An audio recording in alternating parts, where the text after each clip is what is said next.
chặt vào đam lo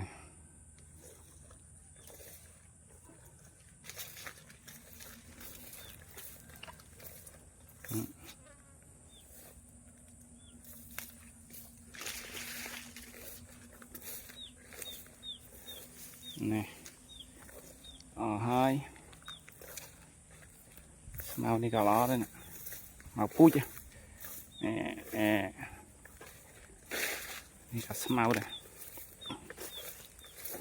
anh em mình côn mà này mình đang câu tao rồi tập đâm anh em mình ai cái xí sọc chay pe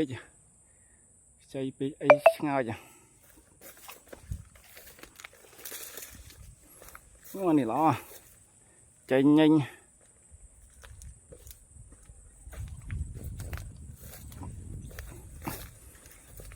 này cầm chặt đâm nó đây